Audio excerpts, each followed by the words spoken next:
Do you know why new city projects in Africa often exclude the majority of local populations?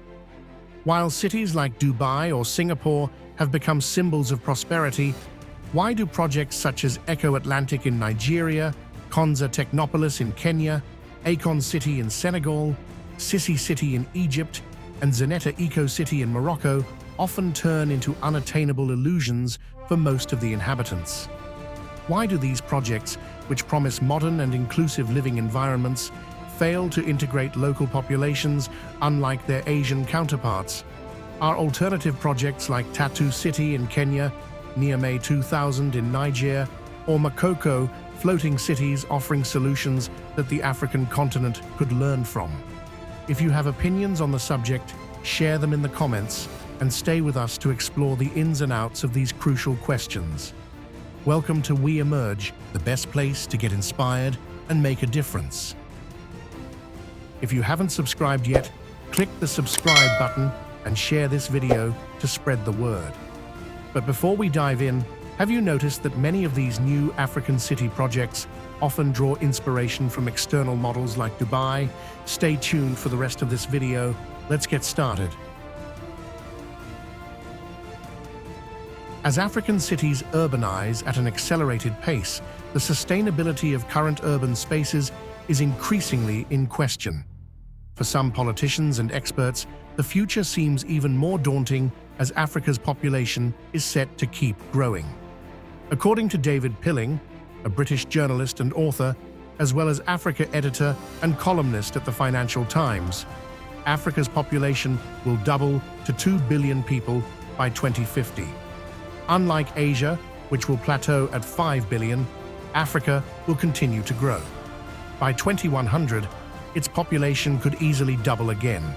This growth could be a hindrance and will need to be managed in various ways, including reducing fertility rates. Bill, are we at a turning point where regression is a real risk? Africa, that still has a doubling in population to 2050 and probably another doubling to 2100, where you really have to do a good job if you're trying to get these extreme poverty rates down. So if we don't do better in investing in human capital in Africa, yes, the number of people in extreme poverty is actually going to go up. However, this population boom could also become an economic asset for the African continent. In South and East Asia, countries like China and India, accounting for 36% of the world's population, have capitalized on their demographic expansion to become economic powerhouses. For instance, China, with 1.4 billion people, has maintained an average economic growth of 6% in recent decades, while India, with 1.3 billion people, grows at 7% per year. Similarly, Africa's demographic growth could be a lever to boost its economy if it effectively manages the challenges that come with it. Let's take a closer look at China's example under the leadership of Deng Xiaoping, the architect of China's economic miracle. After World War II, and particularly after Deng took power in the late 1970s, China leveraged its large and young population to drive rapid industrialization and unprecedented economic growth. Thanks to Deng Xiaoping's series of deep economic reforms, the country opened up to foreign investment, encouraged private enterprise, and established special economic zones, SEZ, geographical areas where businesses enjoy tax and regulatory benefits to stimulate investment and economic development. This move attracted massive capital and highlighted China's potential as a hub for manufacturing and international trade. In 1980, the first 4 special economic zones were created in Shenzhen, Zhuhai, Shantou, and Xiamen. By 1984, the model was deemed successful and extended to 14 coastal port cities. By 2020, these reforms had propelled China to account for nearly 18% of the world's population and rise to the rank of the world's largest economy. Cities like Shanghai and Shenzhen perfectly illustrate this transformation, where urbanization has been accompanied by massive job creation, improved living standards, and a significant reduction in poverty. Similarly, the Industrial Revolution in 19th century Europe transformed cities like London, Paris, and Berlin into economic engines thanks to strong infrastructure, high savings rates, and strong national identities. These historical shifts were possible in part due to demographic strength. In contrast, 70 years after independence in 1960, Africa still faces the challenge of planning its cities to support its growing population. Unlike China or India, where population density accompanied economic booms, many African cities like Lagos, over 15 million people, Nairobi, about 5 million, and Kinshasa, over 14 million, suffer from structural weaknesses. These metropolises struggle to offer affordable housing. Rent in Lagos, for example, often consumes 60% of the average income. Additionally, access to basic infrastructure is insufficient. More than 60% of Africa's urban population lives in slums, while access to clean water remains a challenge for nearly 45% of city dwellers. Transport infrastructure, often overburdened, exacerbates traffic jams, with commuting times exceeding 3 hours a day in some cities. Simultaneously, electricity and sanitation networks are deficient. About 600 million Africans still lack access to electricity, and only 28% of urban residents have adequate sanitation systems.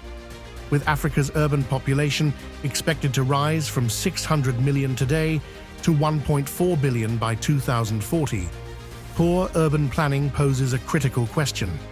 How can the continent grow and manage this population increase if its cities remain largely ill-prepared?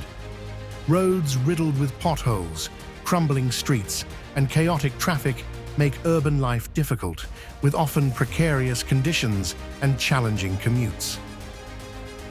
Despite this, millions of people leave rural areas each year, hoping for a better future in urban environments. This migration has contributed to Africa's urban population tripling since 1990, and it could increase by another 900 million by 2047, with Lagos potentially reaching 88 million inhabitants by 2100. Additionally, over the next 35 years, Africa's urban population will grow from 470 million to 1.3 billion, according to the Mo Ibrahim Foundation. In 1960, only 3 African cities had populations exceeding 1 million: Cairo in Egypt, Johannesburg in South Africa, and Lagos in Nigeria. Today, that number has jumped to 56, and by 2030, nearly 100 cities are expected to reach that threshold. Despite the economic opportunities that urbanization brings, Africa still struggles to reduce poverty and energize its urban economies.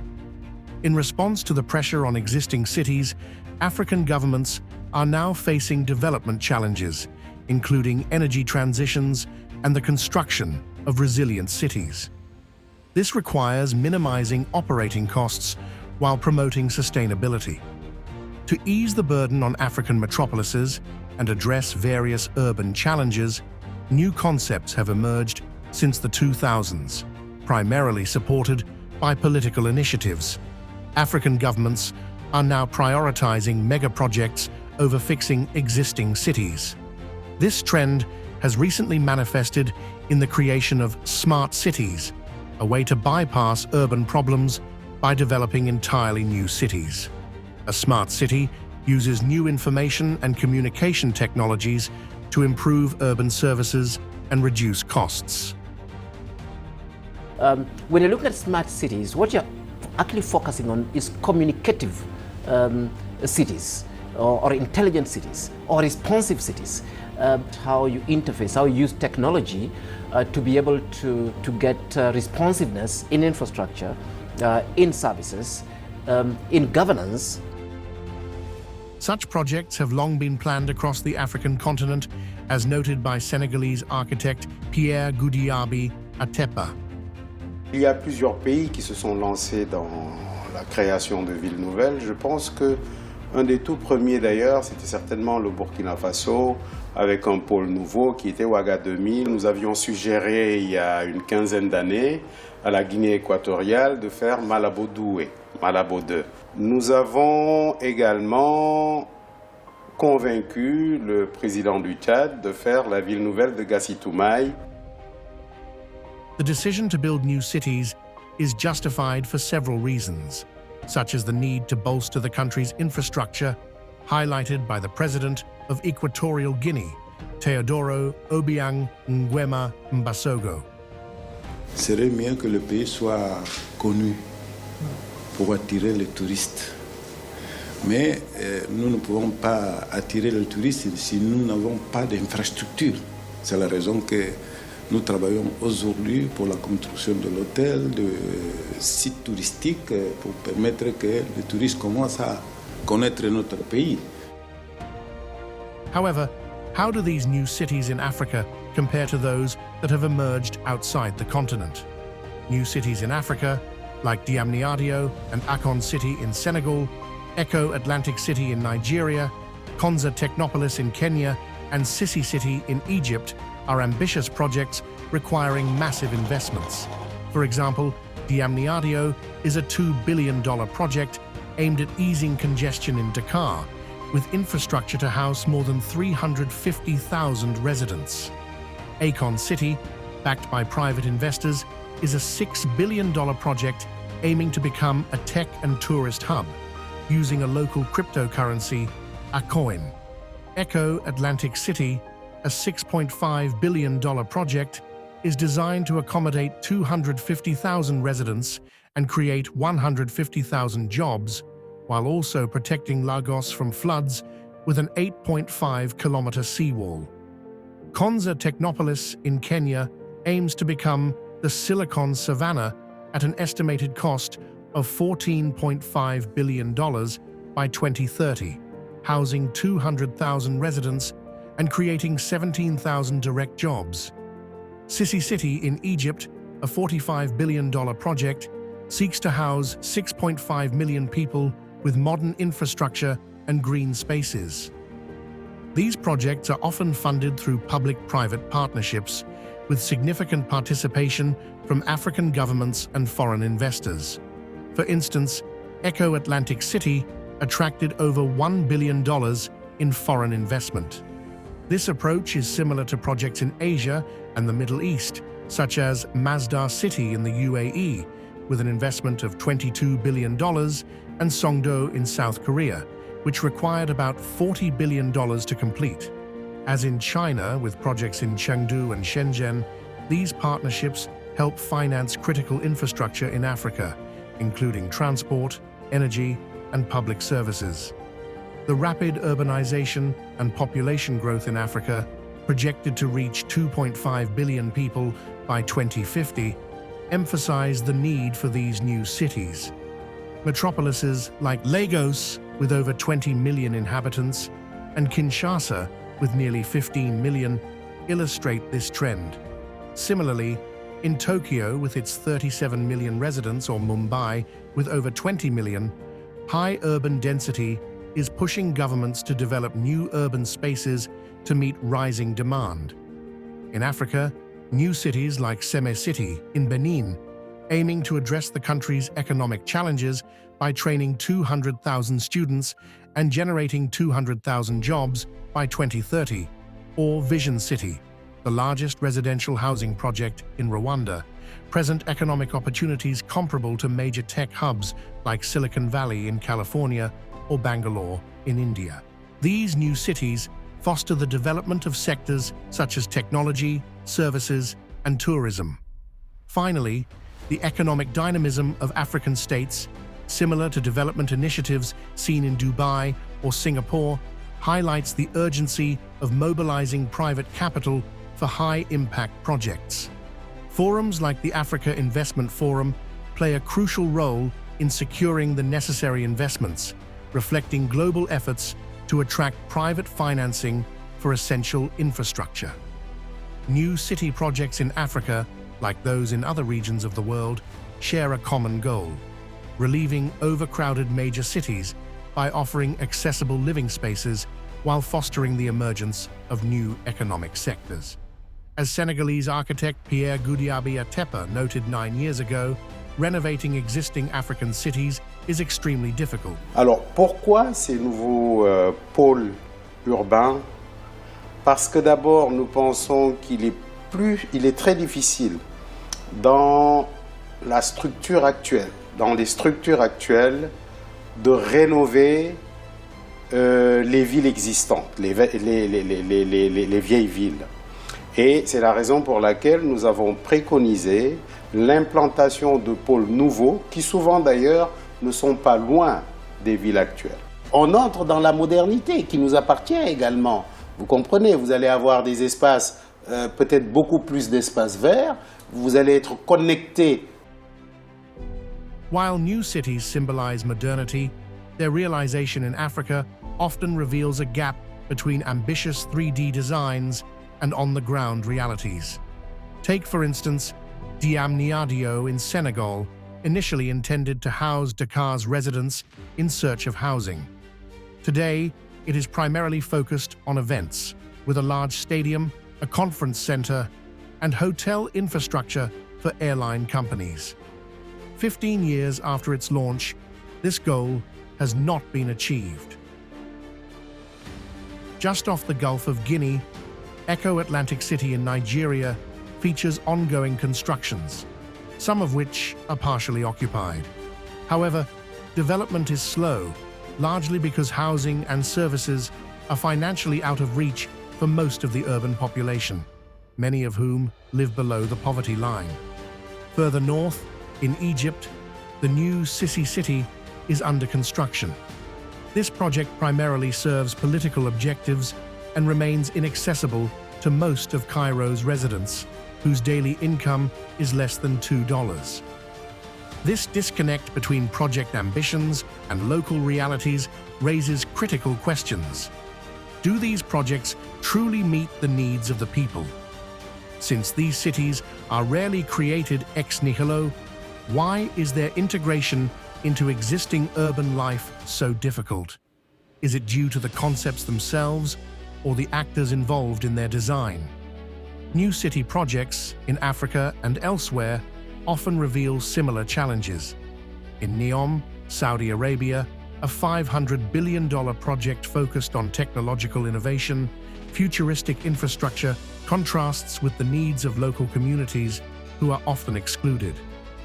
In Putrajaya, Malaysia, $8 billion was invested to create a modern administrative capital, but nearly 90% of the infrastructure is geared towards political elites, leaving local populations marginalized. Lavasa in India, which was supposed to span 100 square kilometers with a $30 billion investment, saw its development collapse, affecting over 18,000 local farmers whose land was seized.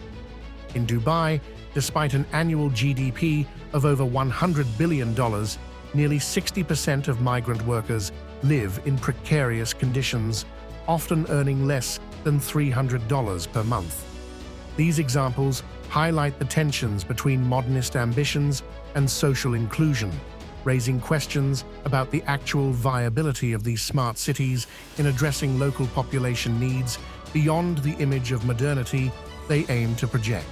Yet, the images of African cities being projected are far removed from on-the-ground realities. Most current African cities are already struggling to function adequately and need repair. For Edgar Peters, urbanist and director of the African Center for Cities, urban repair in Africa requires an inclusive approach that integrates the aspirations of local communities and economic realities.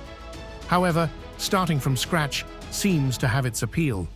After all, similar initiatives, notably in Shenzhen, contributed to spectacular development in China and parts of Southeast Asia.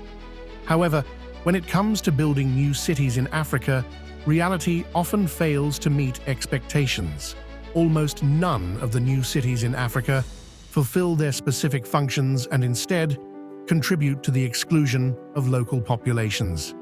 A closer look at new city projects such as Diamniadio, Akon City, Eko Atlantic City, Sissi-City, Konza Technopolis, Hope City in Ghana, Vision City, reveals surprising realities. Although these projects share a common goal of relieving overcrowded major cities and offering a modern living environment, they often fail to integrate local communities and meet the immediate needs of African urban populations. Without further delay, let's explore these controversial mega-projects. Launched in 2008, Eko Atlantic is an artificial island under construction off the coast of Lagos, Nigeria, positioned as an innovative solution to counter coastal erosion and flooding caused by rising sea levels. Dubbed the future Dubai of Africa, Eko Atlantic spans 10 square kilometers along Victoria Island and is planned to house 250,000 residents and 150,000 workers. Its developers promote it as a futuristic African city, highlighting its job creation, prosperity, and role in addressing climate change. The project is funded by massive private investments amounting to $300 million. Built from thousands of tons of Atlantic sand, the island stretches across an 8.5-kilometer seawall designed to withstand the ocean's fiercest storms. Eko Atlantic's inauguration was marked by the presence of former US President Bill Clinton, emphasizing the project's global scope and colossal urban ambition. However, an analysis of Eko Atlantic's current state reveals several stark contrasts. The disparity with Lagos's chaotic districts, where most of the city's 15 million residents live, raises concerns about widening inequalities. This idealized vision of the project hides a much darker reality. Lagos, an overcrowded city with few formal jobs, has millions of people living in a struggling informal economy. Nearly 60% of Nigerians live on less than $1 per day without reliable access to electricity or clean water. Just a few kilometers away, in the slum of Makoko, residents survive in precarious conditions on stilts over the ocean, with their homes regularly demolished by the government. Eko Atlantic appears designed for a wealthy elite. Land prices in Eko Atlantic range from $1,050 to $1,150 per square meter, with plots starting at 1,200 square meters. Additionally, residential units like apartments at Eco Pearl Towers or units in the Phoenix Tower are priced from $475,000. These prices are staggering compared to the average Nigerian income. The national minimum wage is about $65 per month, or $780 annually, making these prices inaccessible to most Nigerians. As a result, housing in Eko Atlantic is largely out of reach for average citizens in a country where nearly half the population lives on less than $2 per day. This reality exacerbates the pre-existing socio-economic inequalities in Lagos and Nigeria at large. Besides this economic disparity, the project is oriented towards an international, elitist, and affluent clientele. The project offers modern infrastructure with 24/7 independent electricity, water treatment systems, fiber optic communication connections, and high-end leisure facilities. The development of projects like Azuri Peninsula and Alpha One Towers reflects this elite focus. Another aspect of the project's analysis is real estate speculation, which further disadvantages local populations. The high land and housing prices in Eko Atlantic are partly due to speculation. The project attracts both national and international investors who see it as an opportunity to generate substantial profits, making housing access even more difficult. The strong demand from investors for properties in Eko Atlantic worsens this inaccessibility, reinforcing the exclusion of Lagos residents and deepening social inequalities. Furthermore, there are critical voices regarding the fact that the city is privately managed and secured, offering basic services like electricity and potable water 24/7, services that are a rare luxury in Nigeria. Civil society actors such as Awal Ibrahim Musa Rafsanjani from the Civil Society Legislative Advocacy Center express concern about leaving Nigeria's development in the hands of private actors. This concern is shared by residents who anticipate the disappearance of public spaces like Bar Beach, which will be replaced by luxury marinas reserved for a wealthy elite. Moreover, these residents point out that Eko Atlantic's new areas will be regulated and inaccessible to the majority of Nigerians, further widening the gap between the rich and poor in the country. Another important point is that the Eko Atlantic project has a significant impact on the coastal ecosystem, mainly due to the construction of a massive seawall to protect the coast. This initiative alters the natural marine current patterns, affecting local marine biodiversity and compromising the region's ecological sustainability. Additionally, the project has forced traditional fishing communities to leave their homes along the coast, leading to cultural loss and social deterioration among populations often marginalized and without formal land titles. Finally, the project raises concerns about increased flood risks for the surrounding areas of Lagos due to changes brought on by the seawall's construction and land development, which could disrupt natural currents and artificially alter the coastal landscape.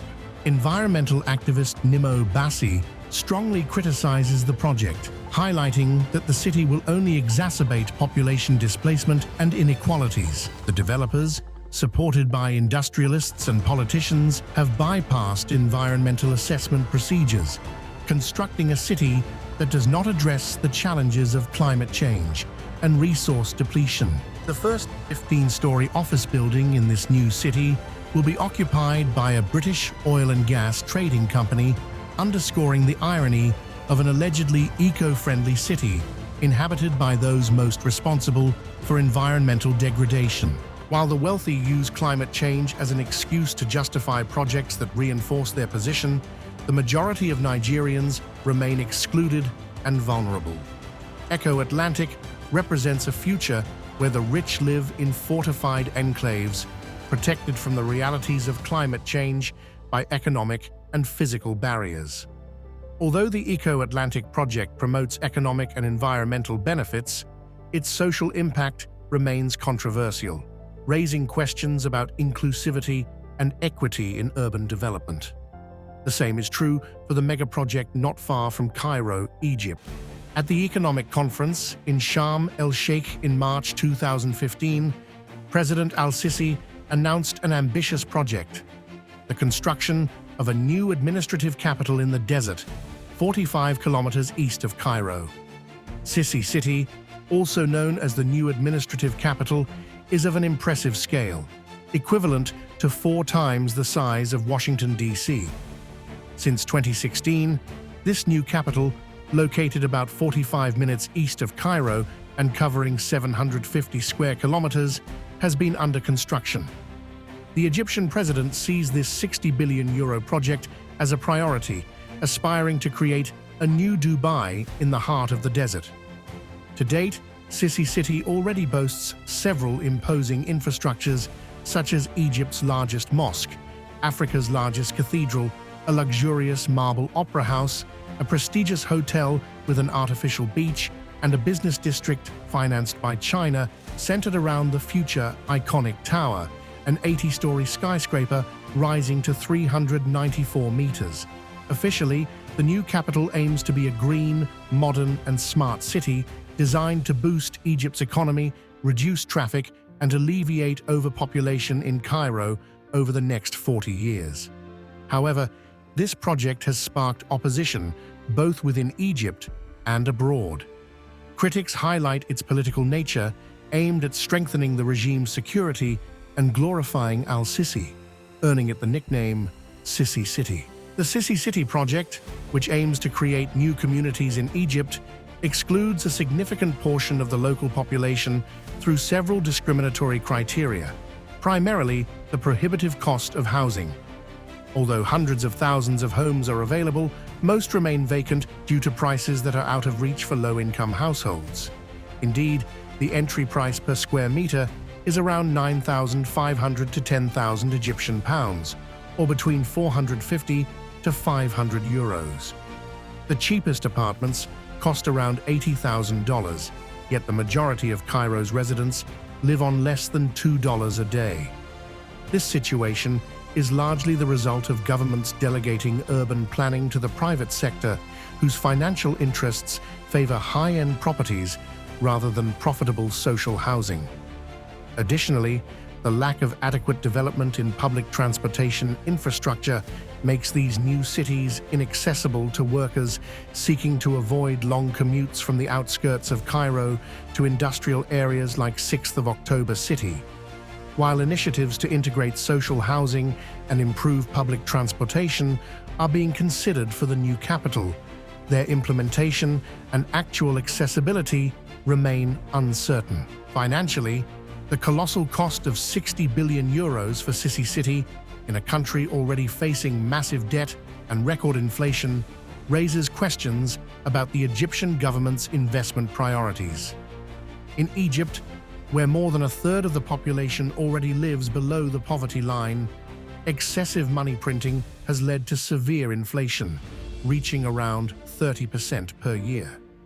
By the end of March 2022, Egypt's external debt had risen to nearly $158 billion, an increase of $20 billion since June 2021. Outside of South Africa, Egypt holds the title of the most indebted country in Africa. Thus, the Sissi-City project, initially designed to ease Cairo's congestion, appears attractive on the surface. However, a closer analysis reveals glaring shortcomings and potential negative impacts on the Egyptian population. As a result, more than 35% of Egypt's public spending is now dedicated to servicing this debt. Hassan, an economist, criticizes Sissi-City as a false solution to Cairo's overpopulation, pointing out that housing there is inaccessible for 90% of residents. The real beneficiaries are foreign investors, and this risks turning the city into an enclave for the wealthy. The criticism doesn't stop there. Ahmed Zaza, an architect from the Tentoba Collective, adds that this project ignores the urgent needs of Egyptians, a third of whom live below the poverty line. He argues that 10% of Sissi-City's budget could have significantly improved health and education. For him, this project is disconnected and irresponsible. In reality, Sissi-City illustrates misplaced priorities and a waste of resources, risking becoming a ghost city disconnected from Egyptian reality. Critics note that, like Sadat City and Future City, this grandiose project favors political prestige over sustainable solutions for urban and socio-economic challenges. Instead of improving housing, transportation, healthcare, and education, the focus is on grand urban development, far removed from the needs of the majority of Egyptians. New cities in Egypt seem to represent political legacies rather than benefits for the local population. Named after presidents, these cities symbolize their ambitions and visions of urban modernization. This phenomenon is not tied to any one political ideology, but has been present during different periods of modern Egyptian history. For example, under Nasser's Arab socialism, Nasr City was conceived in the 1960s as a new capital east of Cairo, while President Sadat, 1970 to 1981, announced the creation of 18 new cities, including Sadat City and El Sadis min October, to mark his legacy. Mubarak, his successor until 2011, continued this tradition with Future City in the 1990s. Thus, naming these urban projects after Egyptian presidents may reflect their desire to cement their image in the country through urbanism and development. While Egypt's project reflects a political symbolism, there are also new city projects that struggle to accommodate populations in their initial phases, such as Diamniadio in Senegal. Diamniadio is an ambitious project by the Senegalese government aimed at reducing congestion in Dakar, where nearly a quarter of Senegal's 14 million inhabitants live. The main goal of Diamniadio is to relocate the heavily congested state administration from Dakar. The creation of Diamniadio also aimed to relieve the overpopulated and dense capital, which struggles to cope with the rural exodus from the sub-region. This $2 billion project, located 30 kilometers southwest of Dakar and launched in 2015, plans to accommodate 350,000 residents by 2035. Part of President Macky Sall's emerging Senegal initiative, Diamniadio seeks to attract foreign investments and diversify the national economy. The development, entrusted to Sèmè Investment Group and Emirati architect FSS Consult, includes an airport, an industrial park, and a university, with the goal of modernizing infrastructure and providing more affordable housing for the middle class. However, Diamniadio faces several challenges that are not unique but reminiscent of issues faced by other new cities worldwide. First, the lack of access to affordable housing is a common problem shared with other new cities. In projects like La Défense in France or Marina Bay in Singapore, real estate prices can quickly become unaffordable for local residents, excluding low-income families. In Diamniadio, real estate prices can reach high levels compared to the average income of Senegalese citizens. Apartments in Diamniadio are typically priced between 30 and 100 million CFA francs, approximately 45,000 to 150,000 euros, while single-family homes can cost between 50 and 150,000 euros, 150 million CFA francs, about 75,000 to 225,000 euros.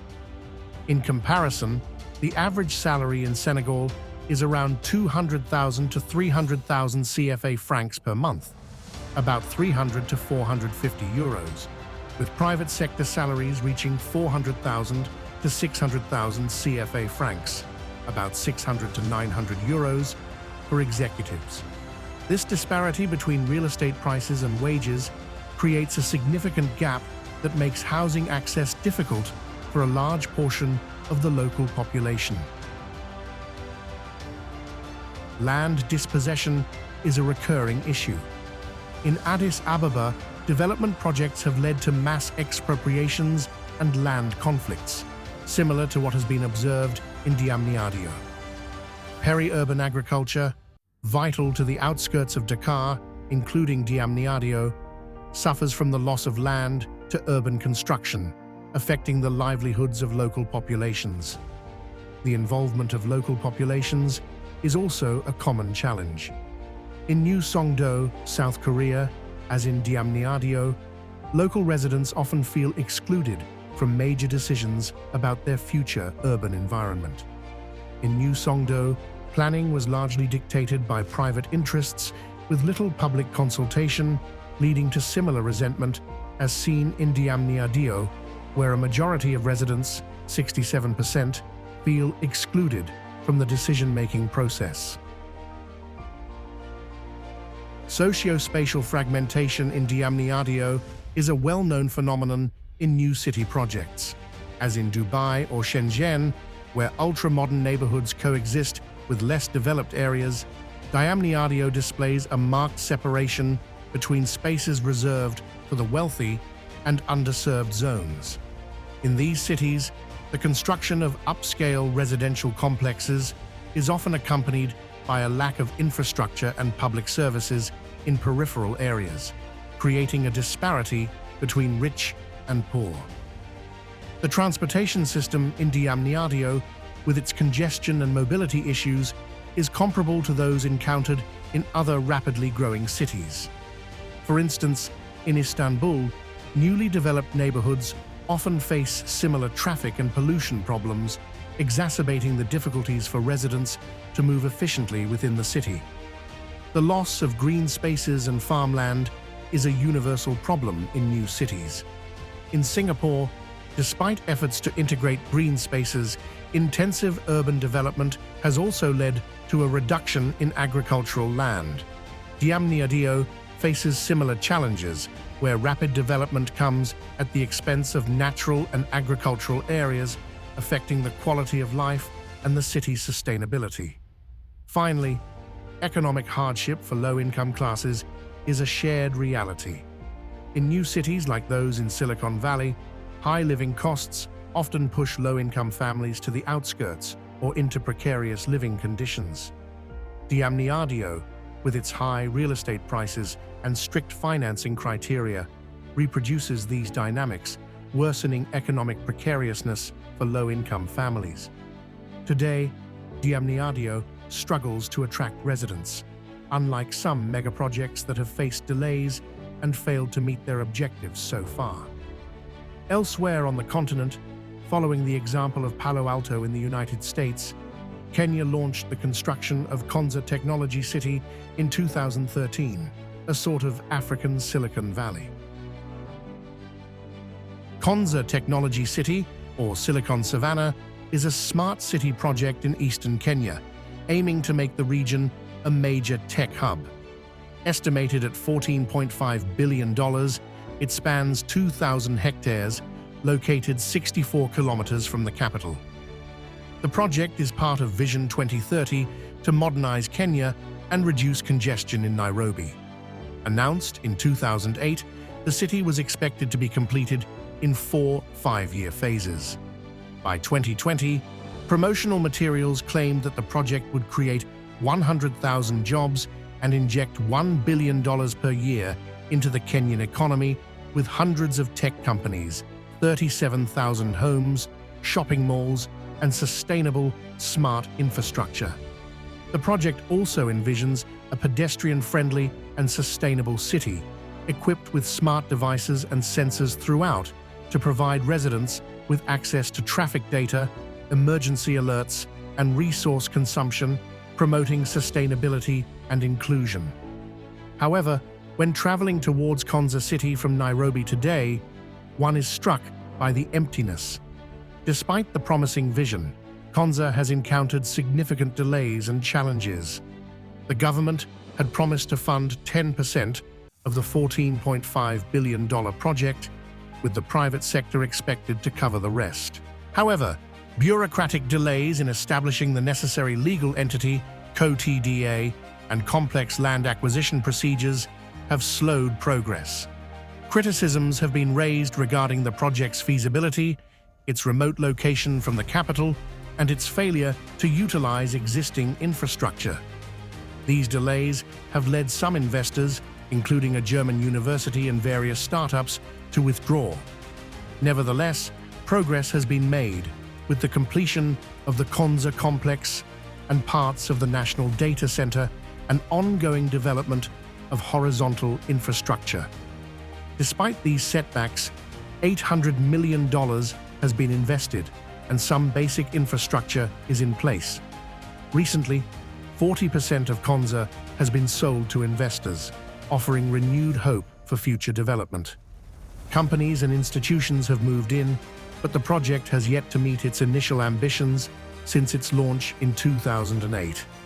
Elsewhere on the African continent, particularly in the Maghreb region, it is important to note that there are also projects that, despite their ecological appeal, have failed to attract populations and have turned into massive failures, such as the new cities of Tamansort and Tlemcen in Morocco.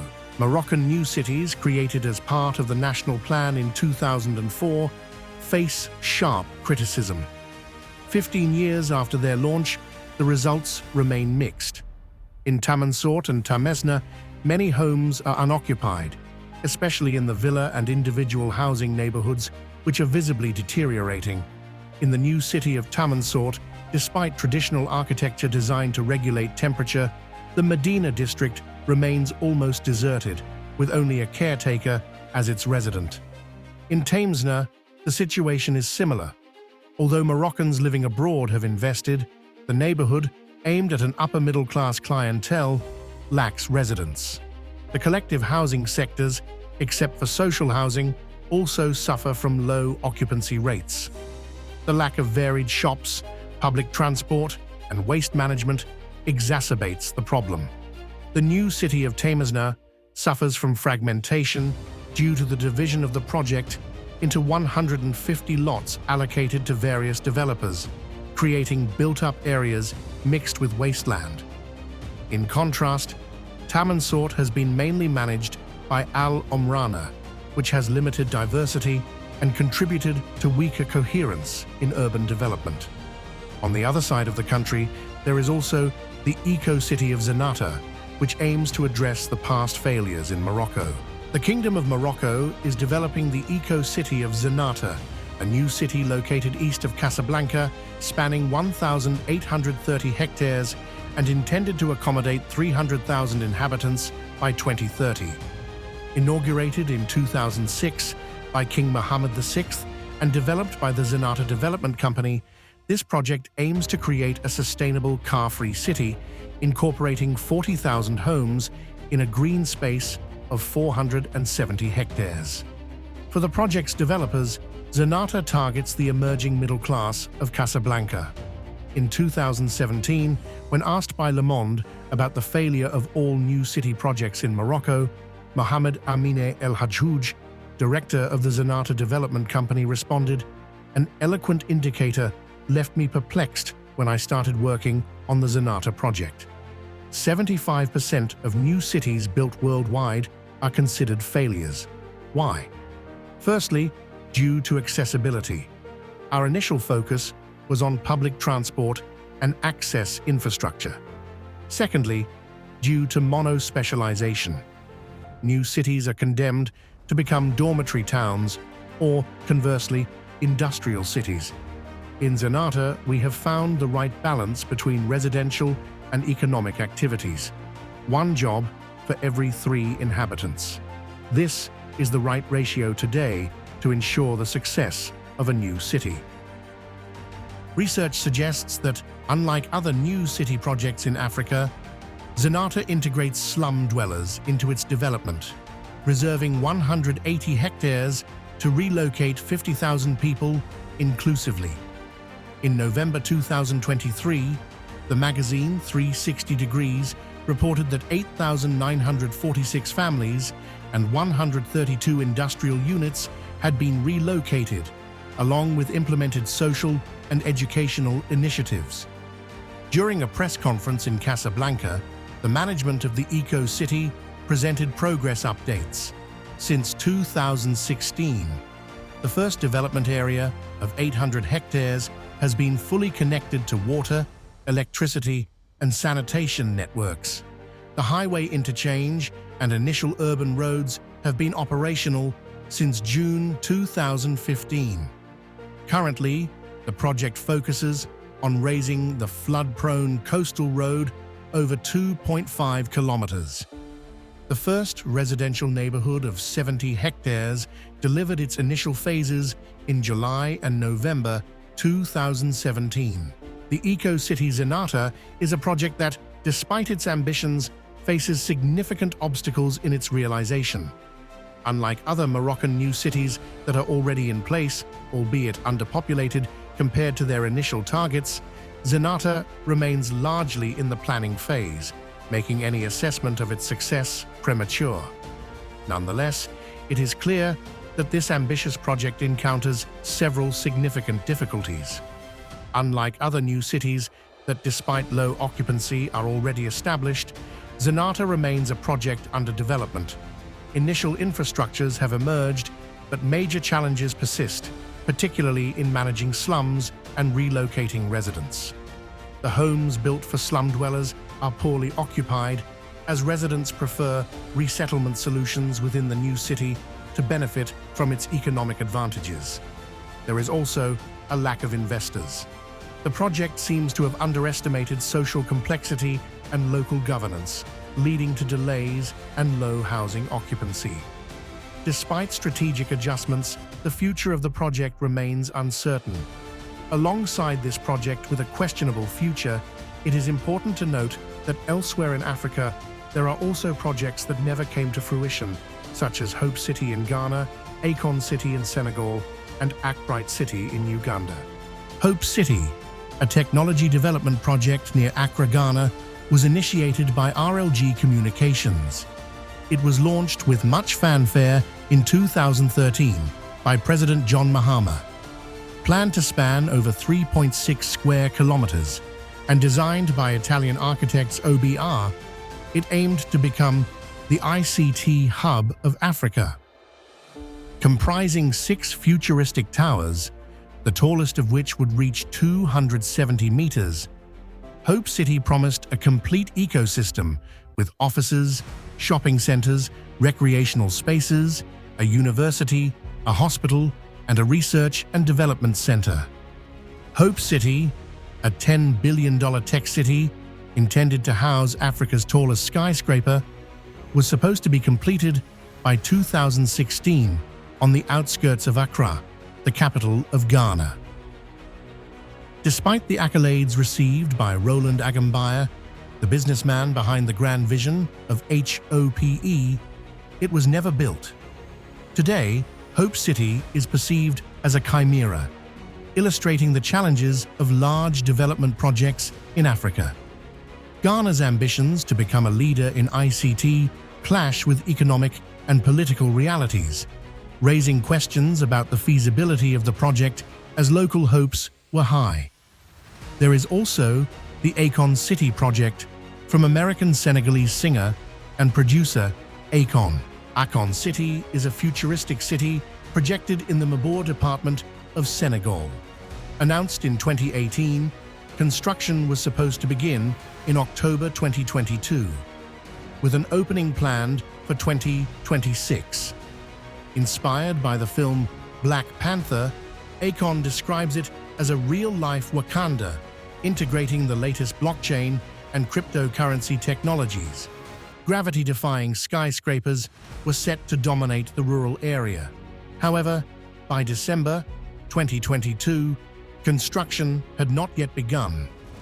A local journalist noted that, aside from a groundbreaking ceremony held in 2020, there was no sign of progress. The COVID-19 pandemic was cited as a possible reason for the delay. Akon acknowledged project management issues, taking responsibility and admitting that the announced budget of $6 billion did not meet initial goals. Currently, near the village of Mbodien, 100 kilometers south of Dakar, the lack of construction is evident. Weeds are growing and zebu cattle are grazing, but there are no cranes, jackhammers, or workers in sight. Following Akon City, there is also the Akright City project. Akright City, near the Ugandan capital, Kampala, was designed on an equally grand scale, featuring shopping malls and a 50,000-seat sports stadium. The project developer is Anatoly Kamugisha. Burdened by debt and scandal, little of the project has ever been realized. In 2023, the company behind it declared bankruptcy. There are also other new city projects. In Mauritius, Mocha Smart City is an integrated urban development at the heart of the island. Such failures are not the exception. Many never go beyond the design phase. Even those that progress risk becoming perpetual construction sites. The most visible aspect of most smart cities consists of roads with nothing on either side, notes Mira Slavova from Warwick Business School in the UK. In light of the analysis of these various projects undertaken across the continent, it might seem that Africa is not yet ready for such initiatives. However, in the field of smart cities, there is a strong temptation to replicate pre-existing models, designed without consideration for the lifestyles and consumption habits specific to African countries. While the goal of making African cities smarter is commendable, it is even more essential to design them according to African realities, which involves avoiding certain pitfalls. Africa's true strength will lie in its ability not to simply imitate what is done elsewhere, but to demonstrate innovation and creativity. As Shakespeare states, the intelligence of a city is measured by that of its inhabitants. However, There is no predictive manual for the success of new city projects, but if there is a country whose experience could closely resemble this model, it is Kenya, thanks to the Tattoo City project. There are also alternatives that focus on urban repair, such as Nigerian architect Kunle Adeyemi's project for Makoko, proposing sustainable floating structures tailored to the needs of local communities. In Niger, the Niamey 2000 project by architect Mariam Kamara provides affordable housing solutions. These solutions prioritize resilience and equity, placing the needs of the most vulnerable at the heart of the fight against the climate crisis. In Nairobi, Stephen Jennings, a former investment fund manager, is building a new city called Tattoo. Tattoo City is designed based on the concept of a charter city. A charter city is governed by a specific legal charter that defines its rights, responsibilities, and powers, thereby offering significant autonomy to tailor its policies and promote innovation, economic growth, and social development. Charter cities have existed since antiquity, such as Athens and Rome, which thrived thanks to their autonomy. The modern concept emerged in the 20th century to address the challenges faced by developing cities, such as overcrowding and lack of infrastructure. Hong Kong, developed under a distinct legal framework since the 19th century, has become a global financial center. Singapore, independent since 1965, has become a prosperous city-state through strategic planning and effective governance. The concept of charter cities continues to attract interest as a means to stimulate economic growth, as is the case with Tattoo City in Kenya. The Economist highlights that the development of Tattoo City in Kenya stands out as a success model among many unsuccessful projects. Tattoo City, located on the northern outskirts of the Kenyan capital Nairobi, is thriving. About 23,750 people already live, study, or work there, and 78 companies have made it their home, including Moderna, an American drug manufacturer, and Gendi Medical, a Chinese medical supplies manufacturer. Tattoo City and Konza Technopolis were conceived at the same time. Why does one seem more likely to succeed than the other? The answer lies not in their similarities, but in their differences. Tattoo City hosts leading international companies, such as CCI Global, which is building a 5,000-seat call center, and Gendi Medical, which is investing $180 million, employing 7,000 Kenyans, and anticipating annual exports of $320 million. The first factor is ownership. The owner of Konza is the state. The owner of Tattoo City is Rendeavor, a large private real estate developer. During Konza's troubled existence, promised government funding did not materialize, while politically connected figures were accused of exploiting the project, scaring off potential clients. However, privately led initiatives are disciplined by the market, says Curtis Lockhart, executive director of the Charter Cities Institute. If they don't succeed, they close. Secondly, location matters. Shenzhen succeeded in part because it was a forward base for Hong Kong. Similarly, Tattoo, located about 20 kilometers north of Nairobi's center, is better connected to the capital and its labor market. CCI Global, a major African outsourcing company, is building a 5,000-seat call center in Tattoo, partly because the development is close to Nairobi's densely populated northern suburbs and two nearby universities, says its Kenya director, Rishi Jatania. Konza, on the other hand, is splendidly isolated about 80 kilometers southeast of Nairobi on the Athi Plains, where you're more likely to encounter a giraffe than a human. The same applies to Sissi-City, which is 50 kilometers from Cairo. Infrastructure also counts. Tattoo City has its own water supply, electricity network, and internet connectivity. Tattoo's planners avoid grand visions, preferring to grow organically and in response to demand. You need to incubate a city, says Dean Landy, head of urban planning and design at Rendeavour. Many megacities try to build everything at once. No new city can directly meet the needs of the most disadvantaged in urban Africa. Some do not even claim to do so. For example, the average property price in Eko Atlantic, Lagos, is $415,000. Tattoo City aims to be more inclusive. One-bedroom apartments in its most affordable neighborhoods cost $34,000. While this price is still too high for most Kenyans, charter cities do not aim to directly help the poorest, but rather indirectly by attracting investment through good governance and tax incentives. Finally, the rule of law must prevail in new ecosystems. The land ownership of Tattoo City is transparent.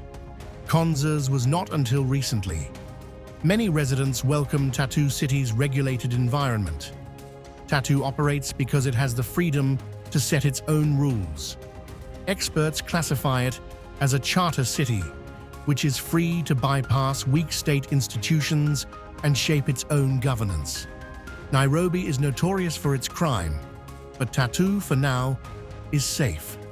On the other side of Africa, we have the floating city project of Makoko, which serves as urban repair.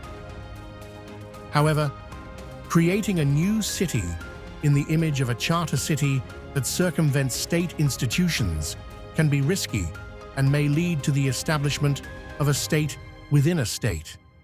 Charter cities, while advantageous, carry the risk of exploitation, especially when the city's governance structure is dominated by external actors or interests that could marginalize local communities, thereby compromising their initial goals.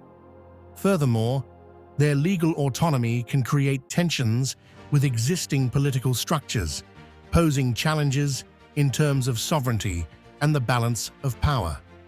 For success, it is crucial to ensure inclusive decision-making processes, increased transparency, and a clear delineation of responsibilities between the city and the state to achieve harmonious governance that benefits all stakeholders. Apart from the charter city concept, there are also urban repairs as solutions for African cities. Specifically in Nigeria, architect Mariam Kamara, director of the agency Mariam Isufu Architects, offers adapted housing. In Niamey, the capital of Nigeria, a severe housing crisis persists, exacerbated by urban sprawl and real estate speculation. To address this, the architect designed Niamey 2000 in 2015. 6 multi-story houses on 1,700 square meters, meeting local needs for densification. To minimize the ecological footprint, raw earth, a local material with thermal qualities, was prioritized over concrete, making air conditioning unnecessary. Rather than high-rise buildings deemed unsuitable for local culture, the agency opted for 1 or 2-story houses, reinterpreting the traditional home. This model, inspired by historical constructions in Timbuktu, Kano, and Zinda, combines intimacy and comfort despite urban density. Here is the evolution of the urban fabric around this project. Le problème à Niamey, c'est que, comme un peu partout dans les autres capitales d'Afrique, c'est qu'il y a une classe moyenne sans cesse croissante et que cette classe moyenne-là a d'énormes problèmes pour se loger. The Makoko Floating School project by architect Kunle Adeyemi illustrates this approach. Built in Lagos, Nigeria, in 2011, the Floating School of Makoko is a prototype structure designed for the historical community of Makoko, the largest slum in Lagos, nicknamed the Venice of Lagos, with about 150,000 residents. This pilot project adopts an innovative approach to meet the social and physical needs of the community, considering the challenges posed by climate change and rapid urbanization in Africa. Its main goal is to create environmentally friendly and sustainable construction systems, as well as to promote water-based urban lifestyles for the growing populations of Africa's coastal regions. The Makoko School could serve as a model for building dozens of similar structures, like housing in the city of Amsterdam. Even though just 4 years after receiving international acclaim, the floating school in Nigeria's Makoko slum collapsed in 2016 due to heavy rains, it is important to commend this initiative, which, if supported by local institutions and adapted for the cause, should be a gem for the people of Makoko. Understanding why new cities in Africa tend to exclude a large part of the local populations is crucial for developing inclusive and sustainable solutions, ensuring that urban development benefits everyone, without leaving behind the communities that need it most. According to LE Courier International, there is primarily a problem related to the target audience. These so-called smart cities remain costly for residents. These cities are primarily political projects, designed to serve specific causes and fulfill determined functions. For example, Diamniadio was intended to help relieve congestion in Dakar while providing social housing. In Konza City, the focus has been on technology with the ambition of seeing new economic sectors emerge. In Nigeria, for instance, where half the population lives on about €60 a month, the real estate site Nigeria Property Center lists rents starting at €2,000 monthly. The same applies to Sissi-City in Egypt, which increases the country's cost of living. Akon City, the namesake city of Senegalese singer Akon, is the most famous of these promised dream cities that have never materialized. In South Africa, President Cyril Ramaphosa announced the launch of the Mui Kloof megacity residential project, which will be built east of Pretoria. Today, in Sierra Leone, Hollywood actor Idris Elba also announced the construction of a new city. It seems this frantic race continues. For the establishment of smart African cities, the priority for Africa will be to think about its cities considering priorities like access to water, housing, and urban planning. Adaptation will therefore be central to the sustainability of the African smart city. We look forward to a few years from now to assess the progress of all these new cities under construction in Africa. Thank you for watching this video, and we encourage you to share the video and participate in discussions on the topic in the comments.